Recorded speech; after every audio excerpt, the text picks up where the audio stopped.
Hi, class. As you guys are looking at your DBQ, I just wanted to give you some general pieces of advice that I feel like everybody can benefit from. And we're going to look at actually one of your classmates had an awesome DBQ, and I wanted to show a sample paragraph in case it helps somebody. So, the first thing you'll notice is that I graded your DBQ using a rubric. However, I made a mistake and Canvas didn't show the rubric on the assignment. That is my bad. So you kind of have to look at this page. I linked it in the assignment. If you click on DBQ rubric, let me show you what I mean. So if you go to 19th Amendment DBQ, which is where your assignment is at, click here for DBQ rubric. It should pull you up to what I'm looking at right here. So this is how to match the letters for how you're being graded. I did it very basic, 0 if it was incomplete, incorrect, or not clear, 0.5 for almost half credit, or you got the point, you did it. Understand that on the AP test, they do not have this half point. They only have 0 or a point. I broke down the AP rubric into a more easily read rubric. And so, honestly, if you want to do well on the AP test, if you want to write a really good DBQ essay, these are the things that they are looking for. So, the first thing is, of course, a great thesis. It has to answer all parts of the prompt. In this case, it was about similarities and differences. It asked you to compare and contrast between those two women groups. So, you had to have both of that in your prompt. It had to make an argument. It wasn't just supposed to say that, like, oh, yeah, they did have similarities and differences. It was supposed to state what that similarity was and what those differences were. Then they do ask that you give historical context, not just in the introduction, but all throughout your essay. They don't want you just to randomly talk about these documents. They want you to put it in the history timeline. Explain the broader historical story. I force you to do this in the introduction paragraph because I think it's very natural for it to be there, but you should be naturally doing this also throughout your history essay.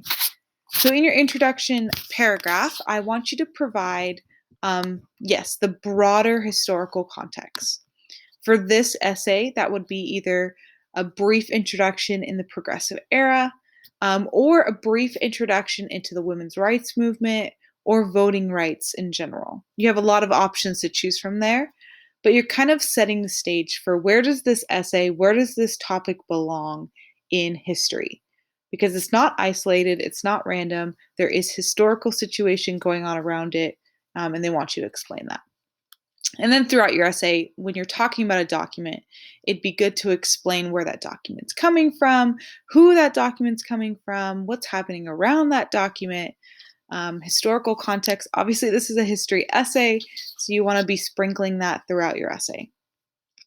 C and D are broken up because you get 2 points if you analyze and you use 6 documents.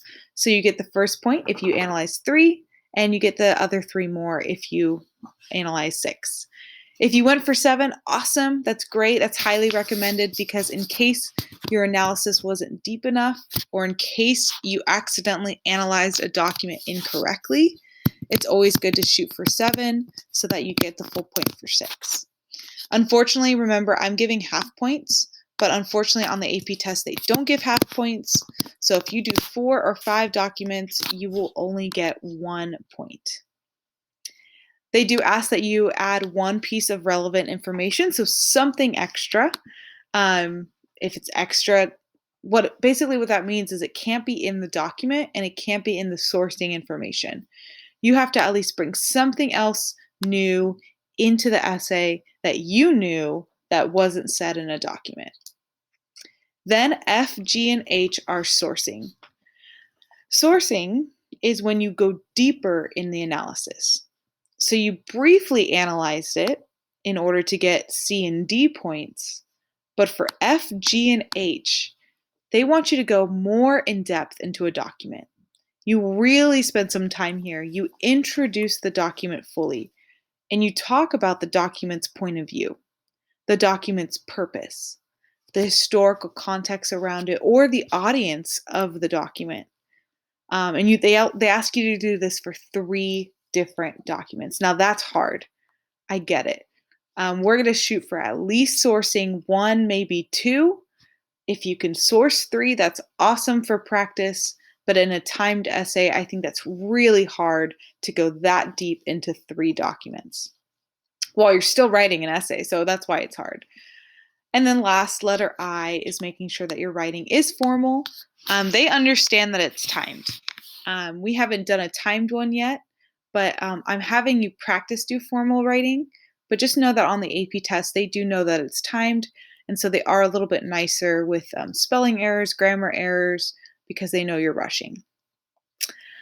Okay, so that's the DBQ rubric. So if you click on comments, teacher comments or whatever, you should see my point values for each letter, match it up to this so that you know why you're getting a point or why you're getting a half point.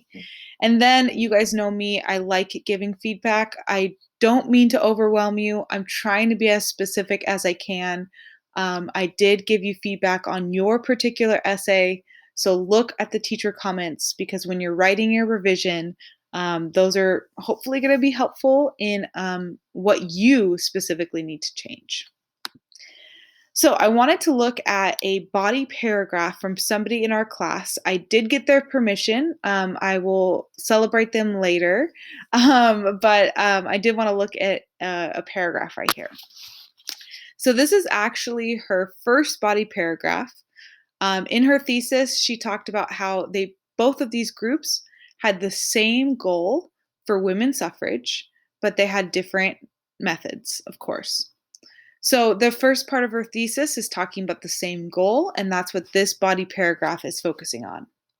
So I wanted to kind of just annotate how I read her paragraph. I'm going to highlight some things. And again, I just hope this is helpful. Maybe it won't be, but maybe it will. When you're writing your revision, of course, you can't steal any of her words. But if you want to change some of your writing to be like hers, that would be great. Because this person actually got a 9 out of 9. That's 100% on this DBQ. Now, is this person a perfect writer? Nope, because none of us are. We always have room to grow. So even you might hear me when I'm live annotating this, you might even hear me make some suggestions on how her writing can get better, because honestly, I think everyone's writing can always get better.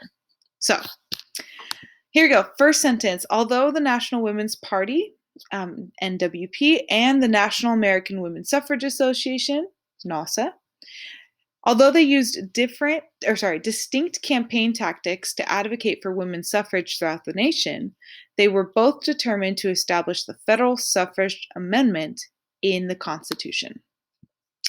This is something called a topic sentence, which everyone needs to have as the first sentence of their body paragraph. A topic sentence connects to the prompt, it connects to the thesis, it introduces the reader to what the purpose of this body paragraph is going to be. And since the first part of her thesis was about a similarity, that's why this topic sentence is worded the way it is. Look how formal it is. Look how it practically matches the prompt. That is great. It is telling me that they are both determined, which again means similarity. We're going to talk about how they both wanted a federal suffrage amendment in the Constitution. So let's see how this person proves that. Alice Paul and Lucy Burns were appointed as the leaders of the NWP and were primarily focused on somehow establishing this particular amendment. Please note that this is an introduction to the next document. Some of you jumped way too quickly into a document, and some of you transitioned too quickly from document to document. You need more transition statements, you need more explanatory sentences, you need more analysis in your DBQ. Just by looking at a paragraph, I could know if you did enough transition. If your paragraphs look small for a DBQ, that's not good. We need analysis, we need transition, we need explanation. So again, she's talking about how both groups wanted a federal suffrage amendment. She's going to start off with Alice Paul, Lucy Burns were both leaders of NWP and were primarily focused on somehow establishing this particular amendment. In document 6, Alice Paul presents a speech in New York to state that their organization believed it was irrelevant to create a state-by-state campaign to achieve their objective. She clearly states that we are not working to win New York and indicates this method would not work regardless. She's introducing a document. She's told me who the author is, Alice Paul, and she's already told me that previously. And so she's connecting, and this is the leader of NWP. They want this amendment, but they don't want to do it state by state. NASA would use this tactic to gain respect while advocating for women's voting rights. However, both organizations were still fighting for the same amendment. So she's introducing document 6. She's talking about how NWP doesn't like state by state. She explains that actually NASA is going to use state by state, but they both want voting rights. They both want the same amendment. Both organizations had opposing views to each other because of the methods they believed were best to accelerate the movement. Another filler sentence, another transition sentence, another analysis. I have a feeling she's going to go into NASA now. She's kind of talking about their differences, but she's really trying to emphasize that they want the same goal. In document 7, the president of NASA, Carrie Chapman Catt, criticizes the NWP's tactics as a psychological mistake and deprecates their ideals of the movement. Bam. She analyzed document 7 in one sentence, saying that they don't like what they're doing in the NWP.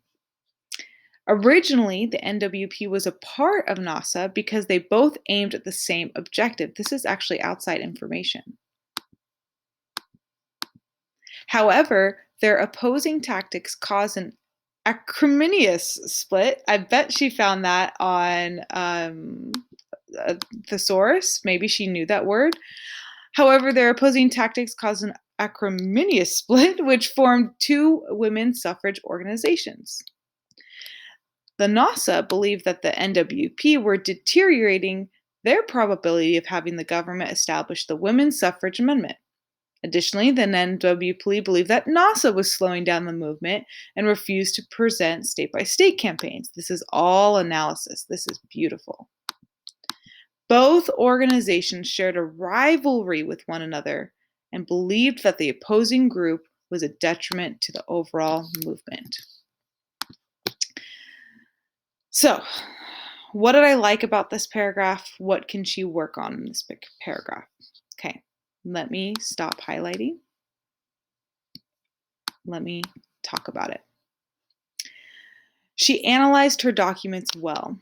She got the essence of every document, and she did enough statements where she emphasized the similarity.